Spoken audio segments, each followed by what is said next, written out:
జయశంకర్ భూపాలపల్లి జిల్లాలో గుప్త నిధుల కోసమే హత్య జరిగిందన్న సంచలనంపై పోలీసులు దర్యాప్తును ముమ్మరం చేశారు. ఈ కేసులో విస్తుపోయే సంచలన విషయాలు వెలుగులోకి వచ్చాయి. అయితే కూతురిని కన్నతల్లి హత్య చేసిందన్న విషయాన్ని పోలీసులు వెల్లడించారు. మృతురాలు వర్షిణి తల్లి కవిత వివాహేతర సంబంధం పైగా భర్తను చంపిన విషయం బయటపడకుండానే కూతురిని హత్య చేసినట్లు పోలీసులు వెల్లడించారు. పక్షవాతంతో బాధపడుతూ జూన్ 25న కవిత భర్త కుమారస్వామి చెందారు. అధిక వివాహేతర బంధానికి అడ్డుగా ఉన్నాడని ప్రియులతో భర్త కుమారస్వామిని హత్య చేయించింది భార్య కవిత. ఈ విషయం పెద్ద కూతురు వర్షిణికి తెలియడంతో ఆమె హత్యకు ప్లాన్ వేసింది కసాయి తల్లి. ఒడితల గ్రామానికి చెందిన యువకునితో కవిత వివాహేతర సంబంధాన్ని కొనసాగిస్తూ భర్త అడ్డు తొలగించుకుంది. ఇక కూతురును కూడా ప్రియుడితో కలిసి హత్య చేయించింది కసాయి తల్లి. అయితే డబుల్ మర్డర్ విషయంలో బయటపడడంతో కేసును పోలీసులు సీరియస్గా తీసుకున్నారు. ఘటనకు పాల్పడిన 7గురిని పోలీసులు అదుపులోకి తీసుకున్నారు.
రెడ్డిగా జయశంకర్ భూపాలపల్లి జిల్లాలో గుప్త నిధుల కోసం హత్య జరిగిందన్న సంచలనంపై పోలీసులు దర్యాప్తును ముమ్మరం చేశారు.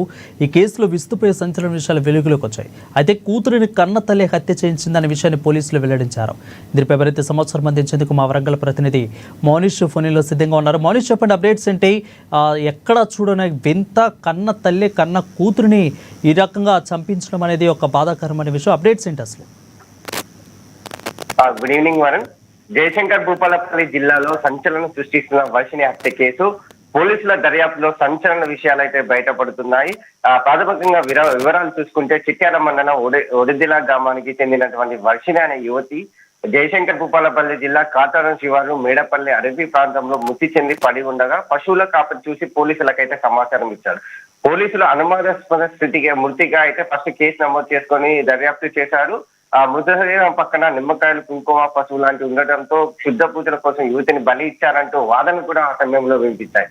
కానీ పోలీసులు తల్లిని విచారించగా 2 నెలల క్రితం భర్త అనారోగ్యంతో చనిపోయాడని, తండ్రి మృతితో కూతురు మానసికంగా కుంగిపోయి ఇంట్లో నుంచి వెళ్లిపోయిందని, ఆగస్టు నెల 3వ తారీఖున ఇంటి నుంచి వెళ్లిపోగా 6వ తారీఖున అయితే చిట్యాల మండలం పోలీస్ స్టేషన్ లో అయితే తల్లి ఫిర్యాదు చేసింది. అయితే పోలీసులను తప్పుదో పట్టించేందుకు అనేక విధాలుగా అయితే ప్రయత్నాలు చేసింది. పోలీసుల విచారణలో కూడా తల్లిపై అనుమానం కలిగి తల్లి సైడ్ నుంచి తమదైన శైలిలో విచారణ చేపట్టారు. మొదటగా వర్షిణి 3వ తారీఖు ఇంటి నుంచి వెళ్లిపోయిందని చెప్పడం జరిగింది. ఇటు 3వ తారీఖు నుండే ఫోన్ స్విచ్ ఆఫ్ వస్తుందంటూ కూడా తల్లి చెప్పింది. కానీ కవిత పోలీస్ స్టేషన్ లో చేసిన ఫిర్యాదు కూడా ఇదే. కానీ వర్షిణి ఫోన్ 2వ తారీఖు నుంచే స్విచ్ ఆఫ్ రావడం పోలీసులకు తల్లి వైపు అనుమానం కలిగేలాగా చేసింది. పోలీసులు చేస్తున్న విచారణలో మృతురాలి తల్లి కవితకు ఒడితాల గ్రామానికి చెందినటువంటి యువకుడితో కొన్ని రోజులుగా అక్రమ సంబంధం కొనసాగిస్తుంది.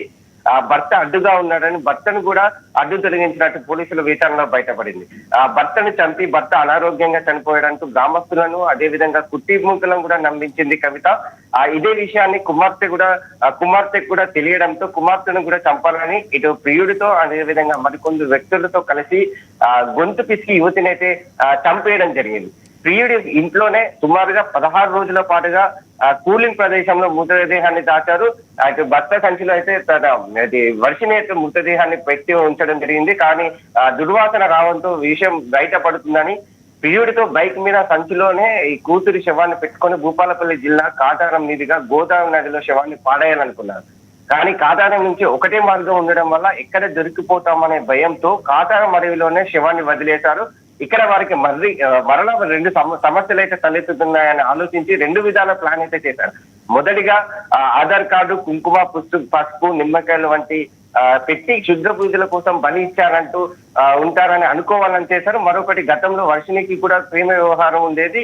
ఆ ప్రేమ వ్యవహారాన్ని ఆసరాగా చేసుకుని ప్రియుడే చంపి అడవిలో పాడేశాడు ఉంటారు అనుకోవాలని ఈ రెండు దారులు అయితే వాళ్ళు ప్రయత్నం అయితే చేశారు. కానీ పోలీసుల విచారణలో యువతిని గొంతు నిలిమి చంపారని, యువతి శరీరంపై గాయాలు ఉన్నట్లు తేలాయి. హత్య చేసి ఆత్మహత్యగా చిత్రీకరించే ప్రయత్నం చేశారని పోలీసుల విచారణలో తేలినట్టు తెలుస్తుంది.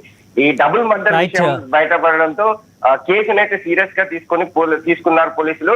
7గురిని అదుపులోకి తీసుకుని విచారణ చేశారు. త్వరలోనే మీడియా సమావేశం ఏర్పాటు చేసి ఈ మర్డర్ సంబంధించిన నిందితులను అదే విధంగా వివరాలు వెల్లడించే అవకాశం ఉంది వాళ్ళు. Right, thank you Monish for the updates.